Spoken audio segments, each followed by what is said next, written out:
This is a comparison of 2014 and 2015 snowboards, mostly all mountain freestyle decks, and a bunch of different bindings that I used. I set the test up over the last couple years.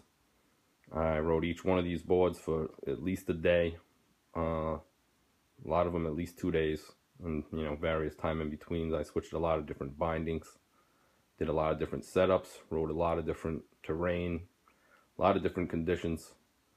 I wanted to test more boards, but this is about the most that I could do. And some of them I really liked, and some weren't that great. They didn't live up to the hype.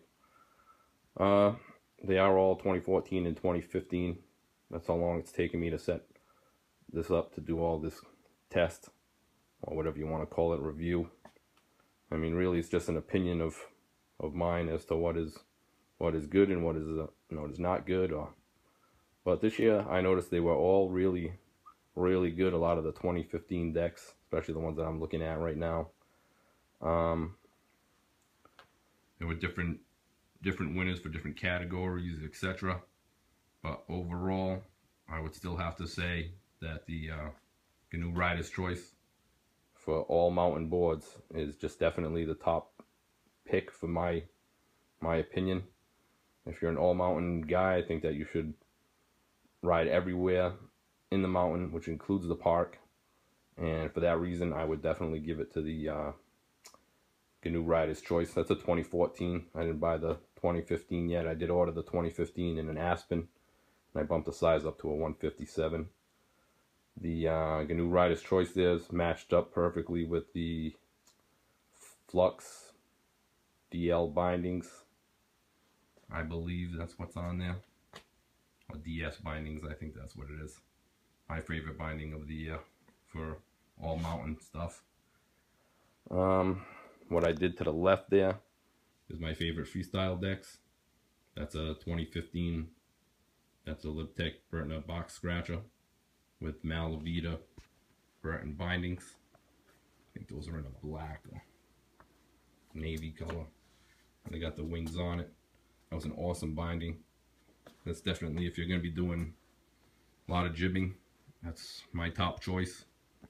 The that Salmon Villain, that might be a 2013 also, I can't remember.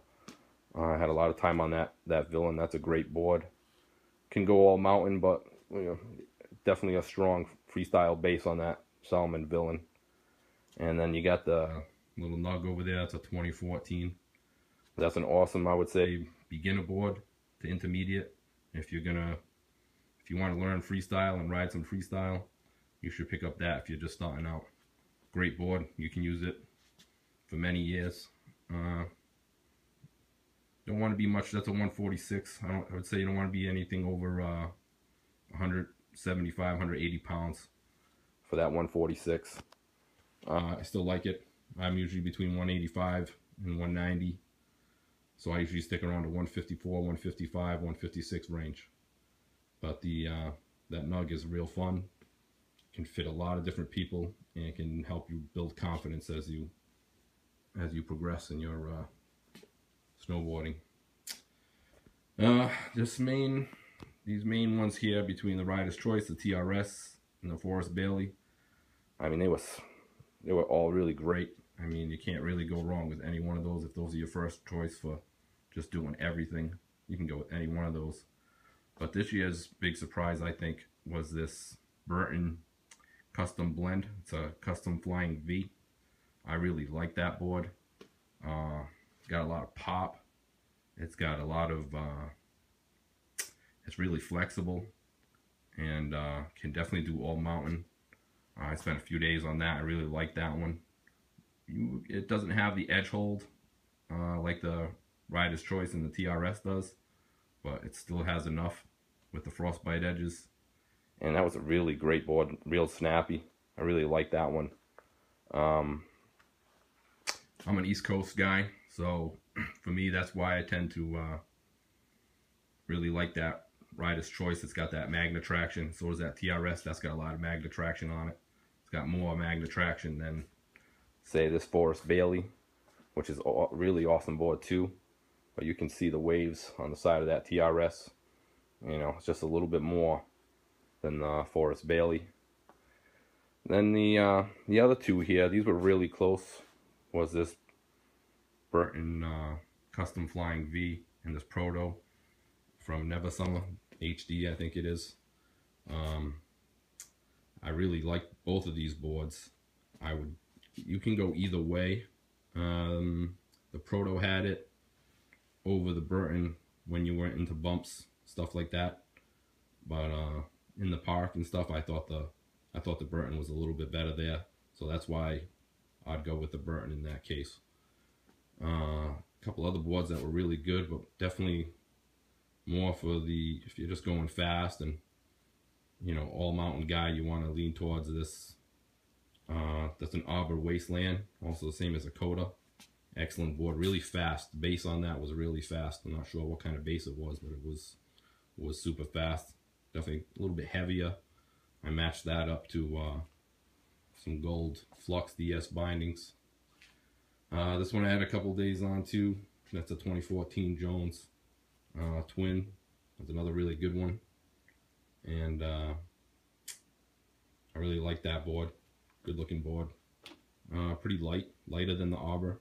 These two are really close. But I thought the Arbor had a little bit better grip. Also there's a Solomon, that's an Assassin. Really another really good board. Quite a bit of camber on that one, which I liked. More old mountain stuff, but definitely strong freestyle too. If you like a lot of camber, that's a great board. All these boards are really good. This Burton Antler, you know, this one's gonna go. I matched that up to some Genesis bindings on EST Burtons. Excellent binding. Not the best heel hold, so more of a POC binding. But that Antler I was a little disappointed in. Just very stiff in the middle. Didn't hold a good edge. And the day that I was riding, it was the conditions were pretty good, and it just didn't have that precision of, I would say, like the Arbor or this Proto or the Burton and all these guys over here. lib-tech, GNU, Rider's Choice. Didn't have that. And for that price point, you know, I don't think it's a good buy.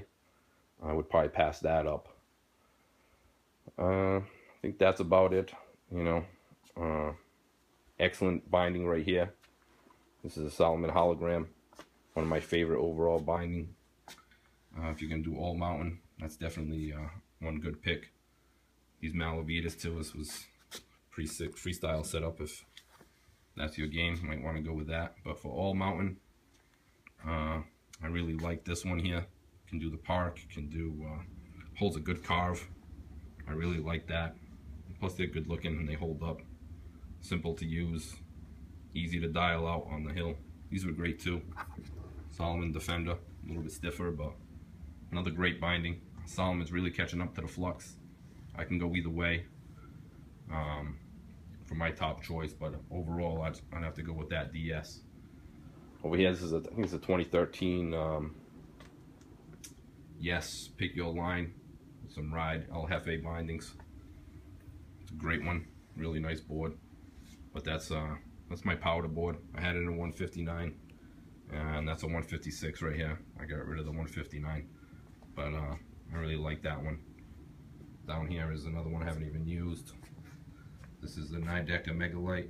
It's supposed to be a really good powder board. I'm going to compare the powder board for this 9-decker against that Pick Your Line, because I don't get that much powder on the East Coast anyway.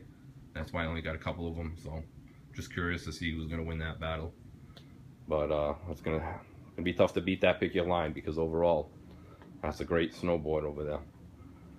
But after the last couple of years, I mean 2013, 2014, 2015, I haven't found anything that beats this GNU Rider's Choice. For me, it's my #1 snowboard. If I had to take one out of all these boards, which were really, really great, especially this year, I mean, there was a lot of good picks. I mean, I'm still going with that Rider's Choice. If I can only have one board, that's the one I'm going to go with. If I can only have one freestyle board, I really like that lib-tech box scratcher. And then, you know, some other people, if you're going to be into the freestyle with a little bit of jibbing, or, well, a lot of jibbing, I'd go with that Solomon Villain there. That one was really good. Can't say anything bad about that. A little bit loose, but some people like that. So if you have good conditions, you do a lot of jibbing, that Villain is definitely a good choice. You're an East Coast guy, or you get a lot of hard pack and you like going fast, TRS or the Rider's Choice, they go either one. And then another good overall was that Forrest Bailey. I got this with some this has got some DS bindings on it too. It looks really good. You know, I really like these bindings. They're comfortable, easy to use. And then this was another surprise here, was the Cartels. I've never owned a pair of these. I matched these up to this Burton, and I'll tell you, it was an excellent combination. I really like these Cartels. I don't have a pair of Cartels on a all mountain regular board without the EST, but I think that could be a good pick. Also, if you're going to be an all mountain guy, that could do battle against that DS. Burton, and it's more comfortable too on landings, stuff like that. That's about it. This is the Flux DL with the Proto. Another good binding. I don't know if it's really worth that $400. You know, you can just stick with the regular DS for $130 less. That might be the way to go. And that's it. Thanks for looking. Got some quantums on this Assassin. Too stiff for me. I'm gonna take these quantums and put them on the 9-decker Megalite. Probably get rid of that Solomon Assassin because it's very similar to this Burton Custom Flying V, and overall I'd have to go with that Burton Custom Flying V over the Assassin if I was matching them two up. So as far as matchups go, that Burton wins it out. Alright, that's it. You know, this is really just a matter of opinion. I have no bias towards any manufacturer, or you know, but this year they had a lot of good boards out there, so it's tough to pick some. You know, luckily I had all these, and I just try to help people out as they make decisions like I had to make. That way, if you only can get one board or two boards and you're building your quiver up, you know, I'm just trying to give my opinion, because no one can really say what's better than one board or what's better than another board. It's really, you just got to get out there and ride them. So, and you got to spend a lot of time on them. You can't just spend a couple runs, because you can never really tell. All right, thank you.